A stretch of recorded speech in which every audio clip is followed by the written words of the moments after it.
After my daughter banned me from family dinner, I canceled the mortgage. I've been paying for them resulted in the soup has gone cold on the stove, but I haven't moved to turn off the heat. I sit at the kitchen table, still wearing my Sunday sweater. It's quiet, too quiet for a Sunday night. This used to be the one day I looked forward to all week. A full house, laughter, clinking glasses. The smell of roasted chicken and rosemary rolls, and me in the kitchen pretending I wasn't tired just to see my daughter smile across the table. My name is Eleanor Hughes. I'm 67.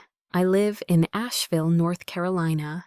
And tonight, I was uninvited from my own family. It started with a text, but the silence before it spoke louder than the words ever could. My daughter, my only child Emily, sent me a message 2 days ago. "Hey Mom, maybe take a break from dinner this week. It's been a little tense. I think we all just need space." No punctuation, no warmth, just distance wrapped in faux politeness. Like I was a stray dog they'd fed for a while, but now wanted off the porch. I had already marinated the chicken, bought fresh herbs, made her favorite lemon tart, the one she used to beg for on her birthdays. I looked at the food in my fridge like it had betrayed me. All that effort, all that hope, all that love packed into a Tupperware container with nowhere to go. It wasn't the first time she'd pulled away, but this was different. There was finality to it, like she wanted to erase the part of me that still fit into her life. I keep wondering, was it something I said or something I didn't? I've never raised my voice to her, never asked for more than a chair at the table. I'd always assumed that was my right after everything I gave. But assumptions don't mean much when hearts go cold. Do you ever sit in a room and feel like the air has gone heavy? Like something invisible is pressing down on you? That's what this kitchen feels like. As if all the years I poured into motherhood are now evaporating into the steam off a forgotten kettle. I didn't have much growing up. My daddy worked the rail yards until the day he didn't, and Mama took in laundry from neighbors who barely paid her. I swore I'd give Emily more, and I did every piece of me. Every dollar, every dream I shelved so she could chase hers. And now I sit here with a cold plate and no invitation. Watching the clock strike 7, knowing they're all gathered around a table I helped pay for, the house I helped keep, and still there's no seat for me. Tell me, what does a mother do when she's no longer needed? When her presence is seen as a problem to manage instead of a comfort to welcome? The only thing louder than rejection is silence. And tonight it's deafening. The day she said it out loud, it wasn't even a full sentence. I had called her, just called like any mother might, to ask if she still wanted me to bring the rolls for dinner. I heard her sigh before she spoke.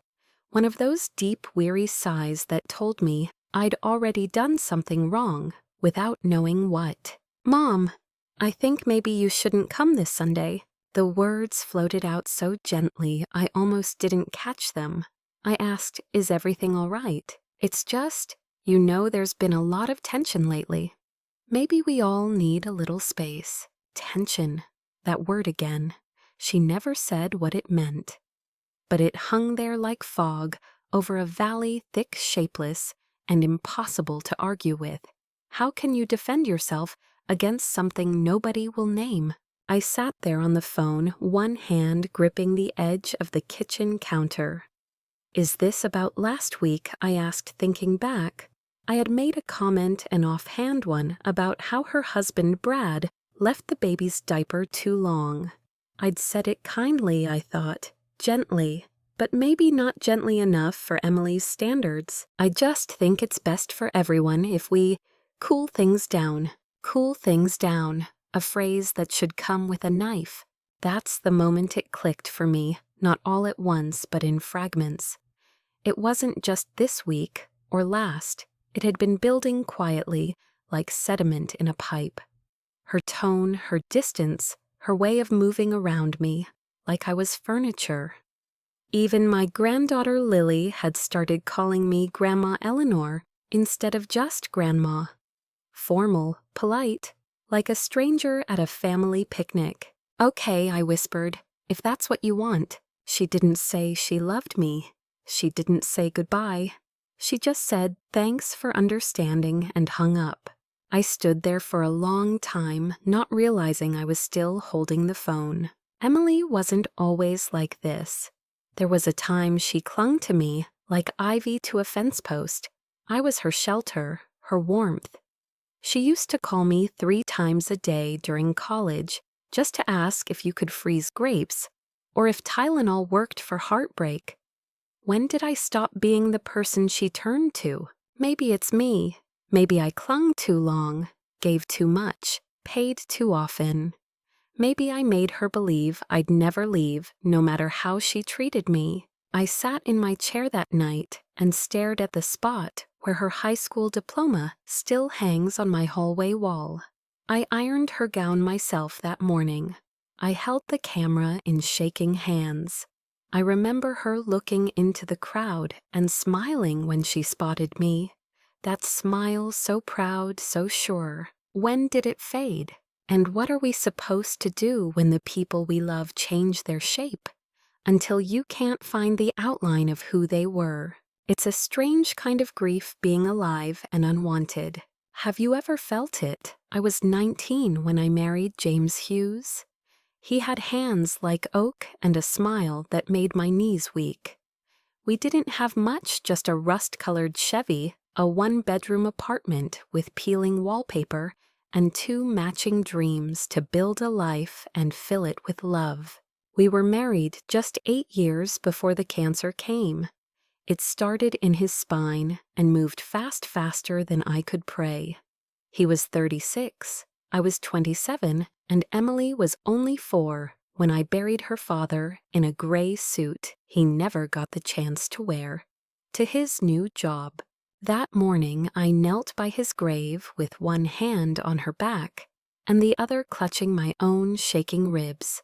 I made a promise I never said out loud. I will give her everything she'll ever need, even if it costs me everything I am. And it did.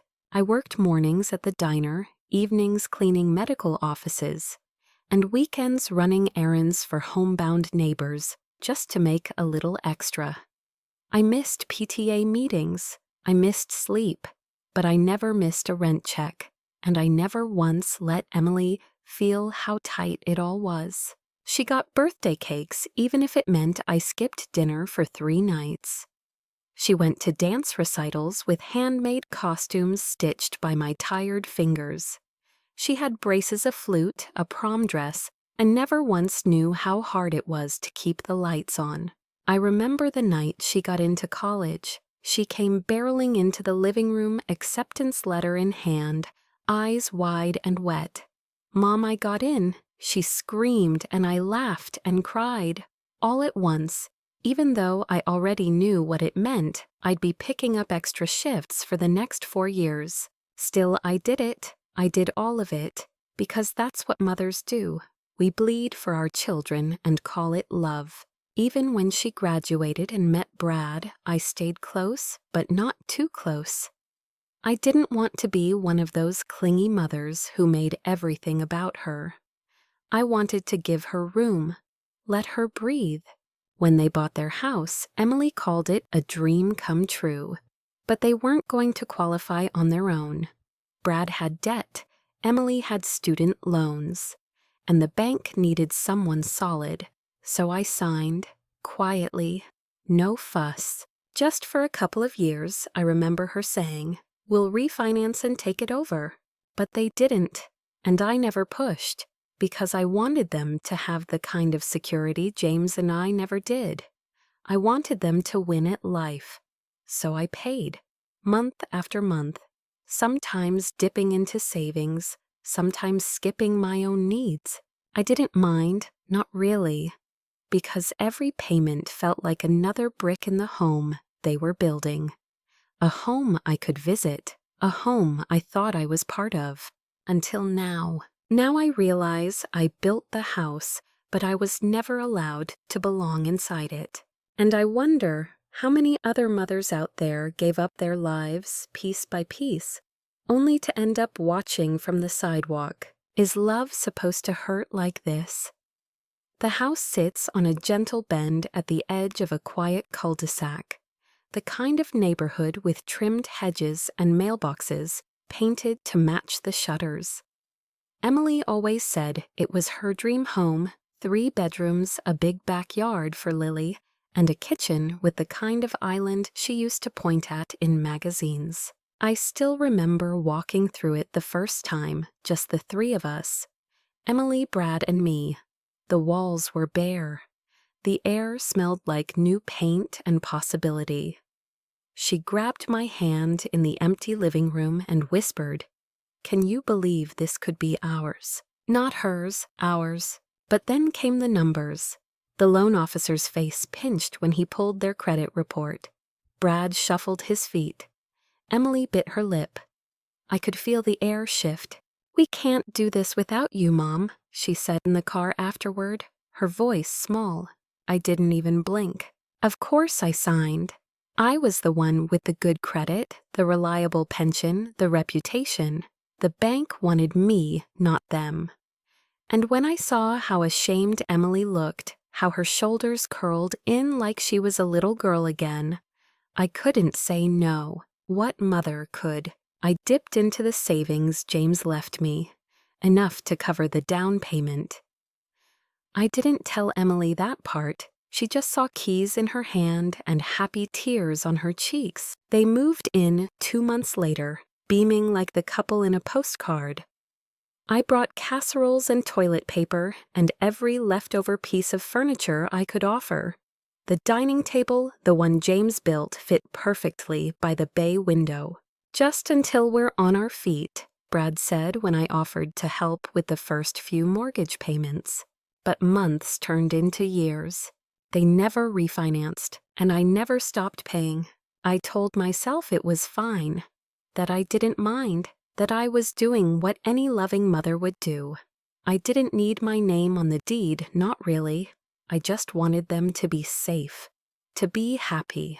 Still there were signs, small ones. Brad started calling me Eleanor instead of Mom. Emily stopped asking me to stay the night when Lily was sick, and dinners started feeling formal, like I was a guest, not family. But I ignored it. I let it all slide, because I believed love was enough, that eventually they'd see the weight I carried and wrap me in gratitude. Now I sit here in my apartment, 600 square feet, of quiet and wonder if they ever understood what I gave up for them. Every month the mortgage payment left my account like clockwork. And every month I reminded myself, this is love, this is devotion, this is family. But what is it now? They have their house, and I have an empty Sunday. Would you have done the same? Would you keep paying for a place that doesn't have room for you? It was the Sunday before the text, the last time I stood in front of their house, holding something homemade and hopeful. I'd made peach cobbler, the real kind, fresh peaches, cinnamon butter-laced crust, and just the right amount of sugar. Emily used to beg for it every summer when she was little. "Make it ooey-gooey, Mama," she'd say, licking the spoon as if it held magic. The pan was still warm when I pulled into the driveway. I'd called that morning and left a voicemail. Cheerful, casual, just bringing dessert, see you soon. I even wore the necklace Lily made me out of macaroni and beads. I wanted her to see it and smile. I knocked on the front door with my elbow balancing the cobbler dish with both hands. The porch smelled like Lavender Emily's new diffuser. Through the front window, I saw silhouettes moving, a child's laugh, clinking glasses. They were already eating. I knocked again. The door opened, but only part way. "Brad." He stepped outside, pulling the door closed behind him, like I was a solicitor, not his wife's mother. "Hey, Eleanor, Emily didn't tell you." My heart stuttered. "Tell me what?" He glanced back into the house, then down at the cobbler. "She thought it'd be better to keep things just, immediate family tonight." I felt the heat rise in my cheeks. Immediate family? As if I wasn't part of that anymore. As if I was the extra guest they didn't plan for. "Oh," I said, gripping the warm glass dish like a life raft. "Well, She didn't mean anything by it," he interrupted. "Just a lot going on." I stood there nodding like a fool, pretending not to see. The shadows of people sitting at the table through the window. I could even hear Lily's giggle, sharp and sweet like a bell. I wanted to say something, anything, but my throat had turned to wool. "Tell Emily I hope dinner goes well," I finally managed. "I'll just head home." Brad gave a short nod, no eye contact. He turned and slipped back inside without another word. And the door, my daughter's door, clicked shut behind me. I stood there, cobbler still in hand, stunned by the finality of that sound, like a verdict, like a wall slamming down where a bridge should have been. Across the street, Mrs. Aldridge was watering her azaleas. She caught my eye, then quickly looked away. I felt shame bloom hot in my chest. I got into my car and placed the cobbler gently on the passenger seat. I drove back to my apartment with both windows rolled down, hoping the wind would carry away the sting. It didn't. When I got home, I sat at my small table, dished out a piece of the cobbler and tried to eat. But it stuck in my throat. Too sweet, too bitter. Funny, isn't it? How a single Sunday can split your heart in two. Have you ever been turned away from a place you helped build? From people you would have walked barefoot across fire for? I wonder, if Brad had said nothing, would Emily have even come to the door? I didn't leave the apartment the next day. I stayed curled up in the armchair by the window, staring at the dish of peach cobbler I'd shoved into the fridge the night before. I couldn't bring myself to throw it out. It sat there like evidence proof of a love offered and refused. But word travels fast on quiet streets. By Monday afternoon, the first message came from Linda Aldridge, the same neighbor who'd averted her gaze as I stood on that porch like a fool. A little text, just 10 words. "I saw what happened. That wasn't right, Eleanor." I didn't respond. What was I supposed to say? That I was fine, that I was used to being discarded quietly. I didn't want pity. I wanted, I don't know, recognition maybe, acknowledgement that I wasn't imagining the sting, that it was real and it wasn't okay. By Tuesday, others chimed in. Margaret from 2 doors down brought over a small container of soup. "I made too much," she said, her eyes soft. She didn't mention the driveway. She didn't need to. The thing about being humiliated in public is that it doesn't just bruise your pride, it scars your place in the world. I could feel the shift in the way people looked at me. Not unkind, but careful. Like I was made of thinner glass than before. I went for a walk that evening, hoping the cool air would help. As I passed their house, I slowed just enough to glance toward the porch. The same lavender scent lingered. A toy truck was left by the steps, and through the window, I saw Emily sitting at the table, laughing.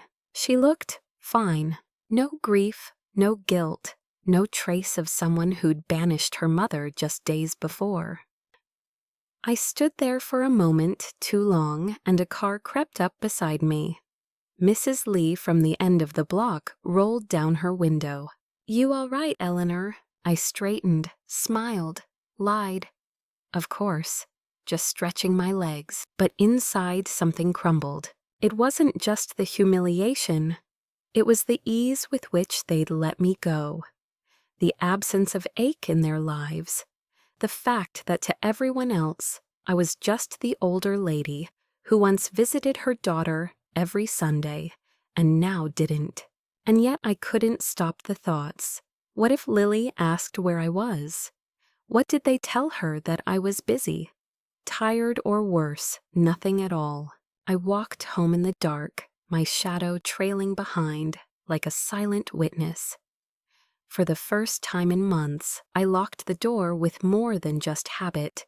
I locked it with resolve, because I knew now they weren't going to look back. And maybe it was time I stopped looking forward to things that hurt me. But still I ask myself, what does it say about a family when neighbors are more concerned than your own blood? I used to take up space. Not in the loud way, no. I was never the kind of woman to stomp into a room or demand attention. But I had presence, a spark, a way of moving through life with purpose. Before I became just Mom, I was Eleanor Blake. Before James, before motherhood. Before I learned to shrink myself to fit everyone else's needs. Back in high school, I had a fire in me. I painted murals on the sides of old buildings in our little town. People said I had a gift, and for a while I believed them. My art teacher once told me, "You don't just draw, Eleanor, you speak with color." I got into a small arts college in Virginia, full scholarship. I packed my bags. I had a dream. Then came the phone call that my mama had fallen and broken her hip. Daddy couldn't manage the house alone, and the bills were piling up. So I stayed. College would wait, I told myself. It was the right thing, the good thing. But college never came back around. And soon after I met James, he was the kind of man who made you feel like the world slowed down when he looked at you. I was working the cash register at the hardware store, and he bought a single bolt he didn't need just to start a conversation. 1 year later, we were married. By 21, I was pregnant with Emily. And just like that, my dreams got traded for recipes, bedtime stories, and budgeting grocery lists to the penny. I never resented it, not the way people think. I loved being her mother, fiercely, fully. But each year chipped a little more away from who I was before. You don't notice the shrinking until it's too late. First, you stop painting. Then you stop dancing in the kitchen. Then you stop buying anything that's just for you.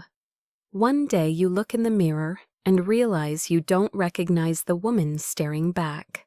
That's what motherhood can do when you're not careful. You give and give and give until you vanish. Emily used to say, "My mom can do anything." I wore that like a crown. I never wanted her to see the woman underneath the tired one, the one who ached in silence, who sometimes cried in the shower so no one would hear. Now she looks at me like I'm an inconvenience. I used to take up space. Now I sit in the smallest corners, asking permission to speak, to show up, to matter.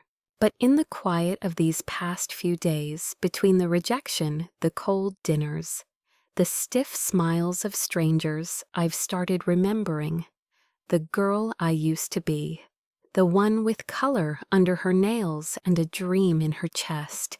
Maybe she isn't gone. Maybe she's just waiting, because if Emily no longer sees my worth, maybe I need to. And if you were me, wouldn't you start wondering when love turns into obligation? When family stops being home? That was Emily's favorite phrase when she didn't want to listen. I'd hear it every time I tried to talk about something that hurt me. About the way Brad dismissed me during conversations. About the way she hadn't called in 2 weeks.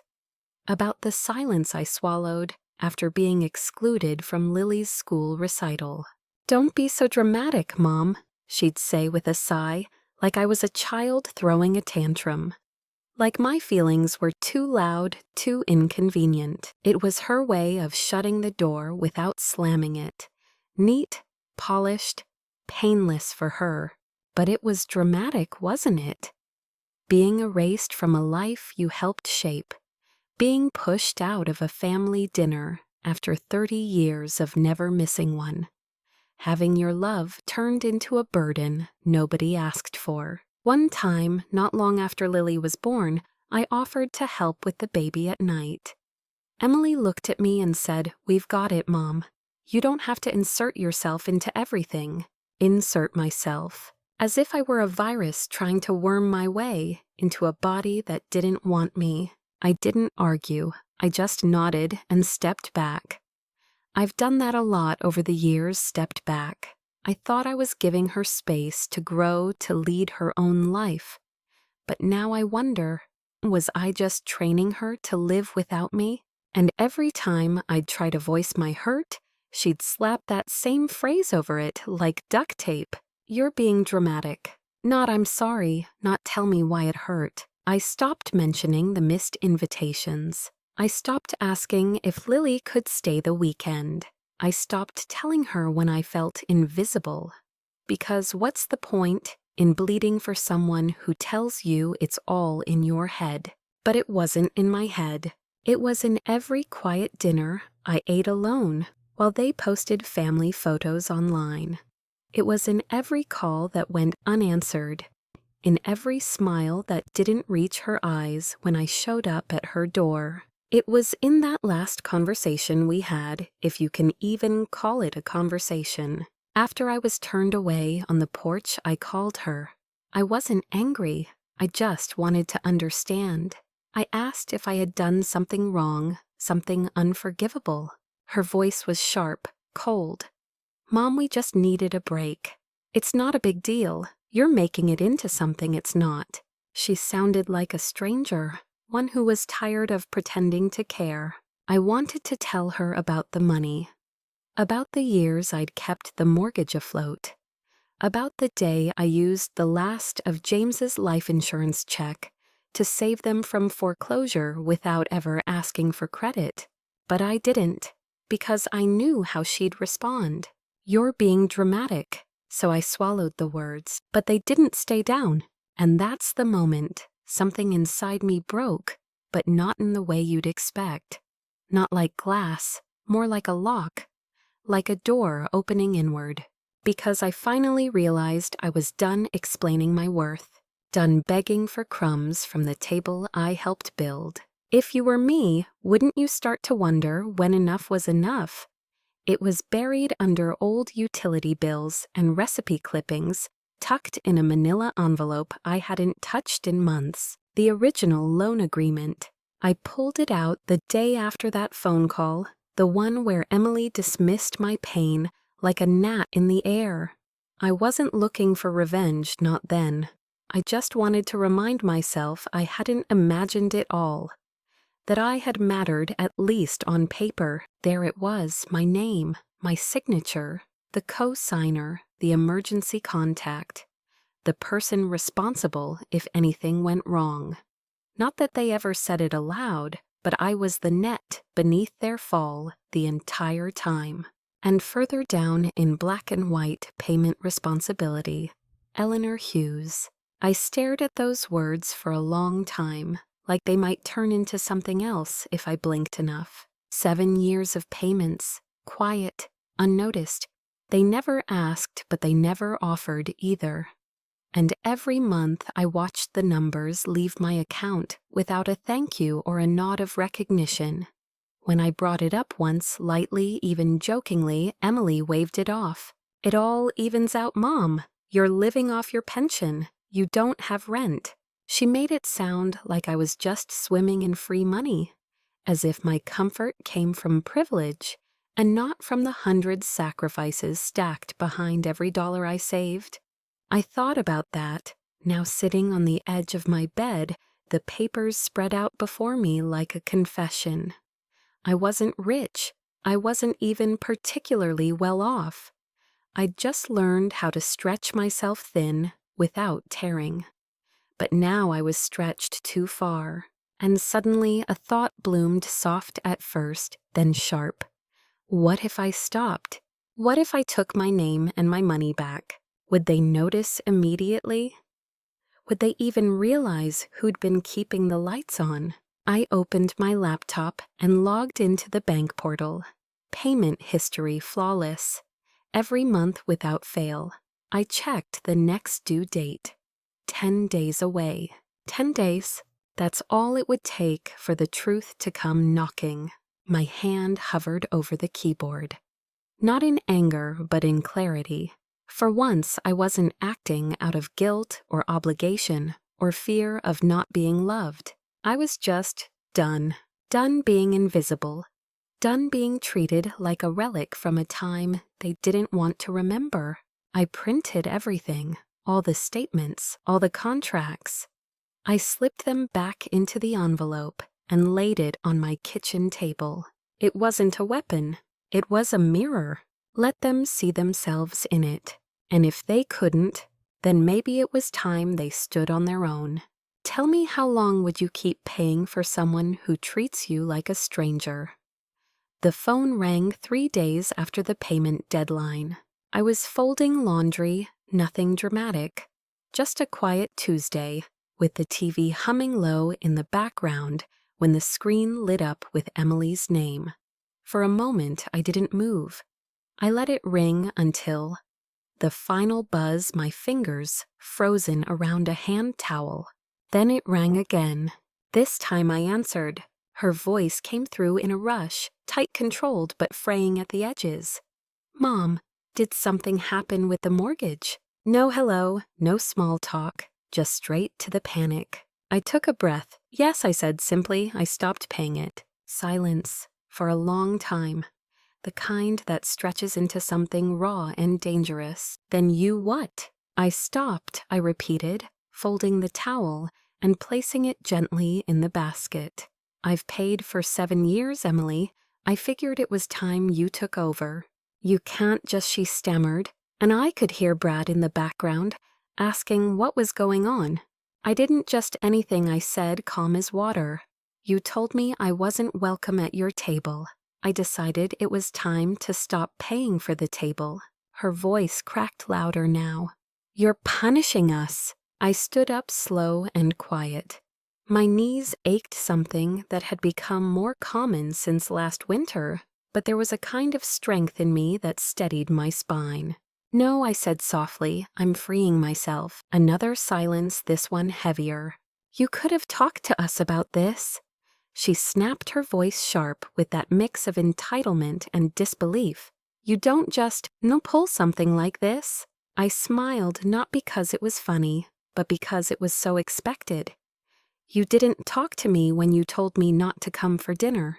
You didn't talk to me when you turned me away. On the porch, you just decided.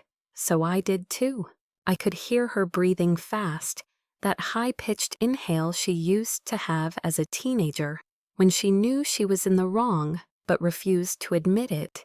Brad says we can't make the full payment without you, she finally said. We need more time.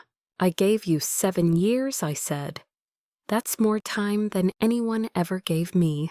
It wasn't spite in my voice. It wasn't revenge. It was something much cleaner. Like a window finally wiped clear. I thought you were doing it because you wanted to, she said, quieter now. I was, I said. And now I don't. There it was, the simplest truth I'd ever spoken. I could tell she didn't know what to say. Because in all our years I had never drawn a line. Not once. I had been the yes mother, the okay mother, the anything you need mother. But that mother was tired, and she was finally learning how to say no. We ended the call without resolution. No apologies, no promises. Just the static between us, thick with unfamiliar territory. I stood by the window after I hung up, watching the wind bend the trees. I felt hollow and whole at the same time. Do you know that feeling? Like grief and relief, wrapped around each other like vines. It was the beginning of the end, or maybe just the beginning of me. They came to my door 2 days later. No warning, no call. Just a knock, loud, hurried, angry. I opened it to find them both standing there, Emily with her jaw tight and her arms crossed, Brad pacing behind her like a caged animal. Neither of them looked like the people I'd helped move into that house, the people I once watched decorate a nursery while holding back tears of pride. Emily didn't say hello. She didn't ask how I was. She just stepped forward and hissed, "Did you do this to us?" I blinked. "Do what?" She shoved a folded paper into my hands, a bank notice. Missed payment. Mortgage in default. Threat of penalty. Brad jumped in before I could respond. "We've got 30 days to fix this, or the whole thing starts unraveling. Did you think about what that means for Lily, for us?" I held the paper like it was on fire. "I gave you time, I gave you money, I gave you everything. What more did you want, Brad?" Emily's eyes flared. "We didn't ask you to do any of it." The words were a punch. Not because they weren't true, but because they were. No, they hadn't asked. I had offered, I had volunteered to carry the weight. But not because I wanted power. I did it because I loved them. Because I believed that's what mothers do. But now I stood in the doorway of my own modest apartment, looking at two people who had dined on my sacrifice and spat out the bones. I stepped aside and motioned them in. "I think we should sit down." Emily hesitated but walked past me. Brad followed, arms crossed, face hard. They sat at my small kitchen table, nothing like the long mahogany one in their dining room. No centerpiece, no chandelier. Just the smell of brewed tea and walls lined with peeling photographs. I placed 2 cups in front of them. Neither touched theirs. "You told me," I said slowly, "not to come around, not to bring food, not to insert myself." So I stopped inserting. Emily looked away, but I saw her throat tighten. "I thought we had an understanding," she whispered. "No," I replied firm. "We had a habit, one where I gave and you took. That's not understanding, that's imbalance." Brad slammed his hand down. "We're going to lose the house. Maybe you'll learn what it costs to keep one." I said, not cruelly, but with the finality of someone who's run out of softness. Emily's voice wavered. "So you're just done being part of our lives?" That hurt. That really hurt.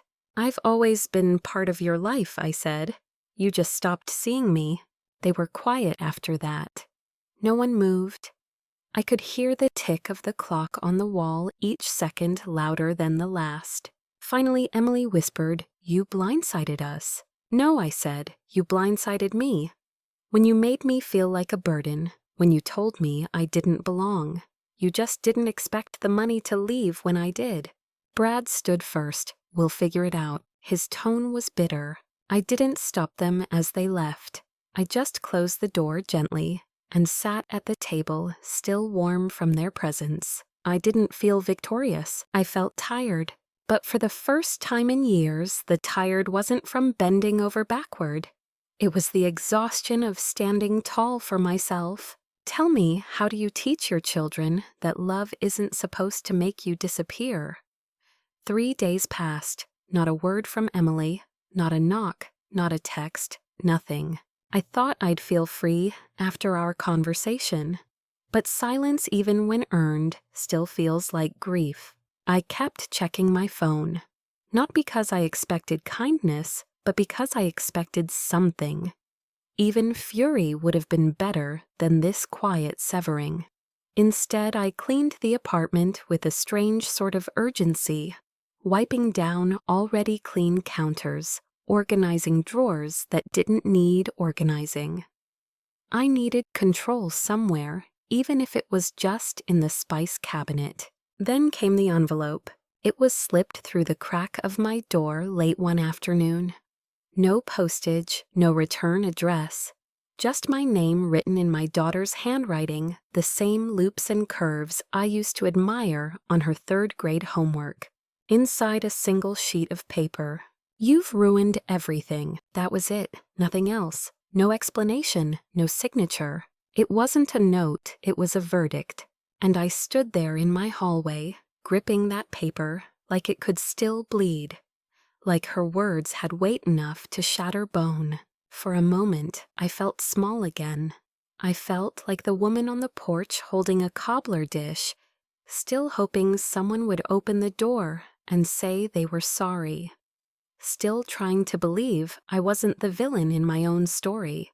But I'm not small anymore, and I didn't ruin anything. I rescued myself. I sat down at the table, the same one where I've eaten alone more times than I can count, and pulled out the old manila envelope again, mortgage papers, payment history, all the evidence of what I gave, what I held, what I sacrificed. And on the back of that one-page note she left me, I started writing, not to her but to myself. You did not ruin anything. You carried them. You clothed them in security. You gave not to be praised, but because you loved. And when love stopped being safe, you chose yourself. When I finished, I folded the paper in half and placed it in the drawer where I keep the recipes I never cook anymore. Let her call it cruelty. Let her name it betrayal. I call it release. I think back to all the times she sighed at me across her dinner table, all the eye rolls, all the sharpness hidden in politeness, and I wonder how many mothers out there are walking around wounded because their love was mistaken for a lifetime guarantee. The next day I passed their house on my usual walk. The porch light was off. The lawn looked like it hadn't been mowed in days. I saw Lily's bike lying sideways on the driveway, forgotten. It didn't look like a home. It looked like a place that had forgotten how to care. I wanted to knock. I wanted to ask about Lily, about school, about whether she still played the piano I gave her on her 8th birthday. But I didn't. Because I knew Emily wouldn't answer the door, not with her arms, not with her heart. And this time I wouldn't wait on the porch. If you were in my shoes, would you have knocked anyway? Or would you have kept walking like I did toward the rest of your life? It arrived in the softest way, folded into a pink envelope slipped beneath my door on a Thursday morning. The handwriting was crooked, big letters uneven, spacing each word carefully formed, like she was afraid to get it wrong. Dear Grandma, Mom says you're mad. Are you mad at me too? I miss your dinners. I miss your hugs. Can you come back soon? Love, Lily. My hands trembled as I held the note. I read it twice. Then a third time. She signed it with a heart drawn in blue crayon. I hadn't cried in weeks, not since the phone call, not since Emily's letter, not even after I stopped the mortgage. But this cracked me open. It wasn't just a note. It was proof that somewhere inside that house someone still saw me, still wanted me, still felt the weight of my absence. And she was only 12. 12 and already learning how love gets tangled in silence. I pressed the paper to my chest and sat down, rocking slowly in the old chair James built, the one I couldn't bring myself to throw away. I could still remember Lily's giggle when she sat in my lap while I read her Charlotte's Web, how her little fingers would trace the lines on my palm and ask if I had maps in there. I'd never once let her cry without comforting her.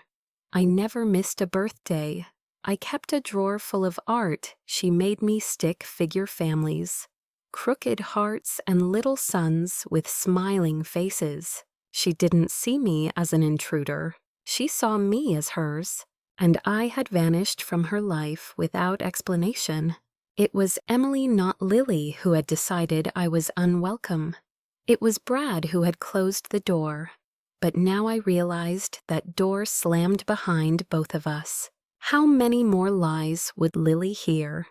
How many more truths would go unsaid? I wrote back. Not a long letter, just a short one, soft and warm like a whisper. Sweetheart, Grandma could never be mad at you. I love you more than peach cobbler and all the stars in the sky. I'm always here, and I always will be. Love, Grandma. I didn't seal it. I tucked it into an envelope, walked to the mailbox at the end of their street, and slipped it in with care. I knew Emily might intercept it. I knew she might never pass it along, but I had to try. Because somewhere inside that house was a little girl who missed her grandmother, and I couldn't let her think she'd been abandoned too. Later that night, I lit a candle in the kitchen. I set a small plate with cookies I knew Lily loved and placed her drawing beside it. I whispered her name into the stillness and said a prayer for her heart, that she'd always know love when she saw it, that one day she'd remember me as more than the silence. Tell me, have you ever lost someone you still felt tethered to by love? And if you had one more chance to be heard, what would you write? The first Sunday came hard. I woke up early like I always did.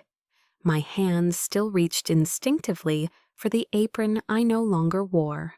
The silence in my apartment stretched long and unforgiving. There was no pot roast in the oven, no granddaughter running through the hall with mismatched socks, no kitchen towel draped over my shoulder, warm from flour and stories. For a while I just sat at the table. Then I stood. I opened the fridge and saw the eggs, the cream, a half-empty container of spinach. I made a quiche, not for them, for me. I set the table not the old way, not for 6 but for 1. And then halfway through whisking the eggs, I remembered the woman next door, Martha, widowed. Kind smile. Always complimented the flowers in my window box. I knocked on her door. I didn't say much, just I made too much. Would you like to join me? She blinked, then smiled and nodded. That morning, the two of us sat at my table, with chipped plates and cloth napkins I hadn't used in years. We ate, we laughed. We talked about the weather, about books, about nothing and everything. And for the first time in months, I didn't feel invisible. Word must have traveled, because the next Sunday, Margaret from down the hall brought fresh scones. And Harold from 3B, who walks with a cane but tells jokes like a sailor, offered to bring coffee. It became a thing. My small apartment, my mismatched chairs, my little Sunday table. Not grand, not loud, but full. Each week we shared more than food. We shared grief, loneliness, bits of ourselves that had long been tucked away because no one asked anymore. They didn't know about the mortgage or the cobbler or Emily, but they knew me, the me that still had something to give, the me that still laughed, still made too much food, still cried during commercials, still remembered everyone's birthday, the me who had been buried under years of sacrifice and was only now stepping out into the light again. I started painting again, too, just small canvases, flowers, porches, hands holding cups of tea. Nothing revolutionary, but each brushstroke felt like reclaiming a language I hadn't spoken in decades. One Sunday, Martha brought Lily's name up gently. You ever hear from your granddaughter? I shook my head. Not yet. She reached across the table and squeezed my hand. She'll find you again. I wanted to believe her. I still do. And maybe she's right. Maybe one day, Lily will walk through that door and see me not as a burden, but as a woman who made the best Sunday quiche in the county. Maybe she'll understand the silence wasn't abandonment, it was protection. It was love choosing dignity when desperation had run dry. I don't have my daughter's table anymore, but I have my own, and it may not be where I thought I'd end up, but it's a place where I am seen. If you were me, would you still hope for the knock that never came? Or would you finally lock the door and light a candle for yourself? It's strange, isn't it? How grief can live beside peace. How you can miss someone and still not want them back the same way. It's been 3 months since the mortgage stopped, 2 months since they showed up at my door, 1 month since Lily's letter, and every day I learn a little more about how to live inside myself again. I'm not angry anymore. Not really. Anger burned through fast like a match. But grace lingers. It stays in your chest even when your hands shake. Even when you look at an old photo and feel your throat close. I still keep Emily's picture on the shelf. She's smiling in it, college graduation day cap, tilted too far back eyes full of promise. I don't look at it with bitterness now. I look at it with the kind of sadness that comes when you realize a memory was the peak of something, and everything after was descent. But descent isn't failure. Sometimes it's freedom. I went to the bank last week, not for them, but for me. I closed the secondary account, finalized it, cleaned the slate. The clerk, a young woman with bright eyes, looked at me and asked gently, "Are you sure?" I smiled. I've never been more sure. Because I am sure that love without respect is a hollow gift. Sure that silence can sometimes be louder than words. Sure that mothers are not infinite wells. We run dry, and when we do, it is not a betrayal to stop giving. It is an act of survival. The Sundays still come, quieter, softer. But now they hold the kind of peace I never knew I was allowed to have. Peace with no conditions, no approval to chase, no table to beg for a seat at. Sometimes I walk past Emily's house. I don't linger. I don't stare. I let the breeze carry me forward. The grass is taller now. The porch looks faded. I wonder if they miss me. If Lily thinks of me when the cobbler comes out of the oven, when the kitchen smells like cinnamon and summer. I hope she does. But if she doesn't, not yet, that's okay too. Because I have my own kitchen now, my own laughter, my own table, and grace has given me back what guilt had taken. The power to say I am enough, even if they never come back, even if the door stays closed, even if the letter remains unanswered. Because grace, when held long enough, becomes strength. And I am stronger than I ever thought I'd need to be. So now I let go gently, fully. Not because I want to forget, but because I finally know that holding on too tightly doesn't keep love alive. It just keeps me from living. Tell me, if you were me, would you still be waiting for someone to open the door? Or would you start walking toward the light of your own? Sometimes when the house is quiet and the tea has gone cold, I close my eyes and pretend it's years ago. Emily is little again, her hair in braids, her knees scraped from the playground. She runs to me with stories that don't make sense, breathless and wide-eyed arms outstretched like I'm her entire world. In that dream, she still needs me. But when I open my eyes, I no longer ache the same way. I've learned that the past isn't a place you can live in. It's just a room you visit when your heart needs reminding that you once loved deeply, and that was real even if it's not present now. I keep Lily's letter in a wooden box near my bed, wrapped in a ribbon that once tied Emily's baby blanket.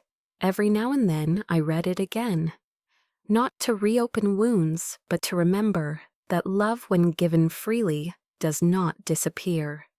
It leaves echoes, whispers. My Sundays are quieter now, but they're mine. Sometimes I light a candle for the people who've left not out of bitterness, but to make peace with the shadow they leave behind.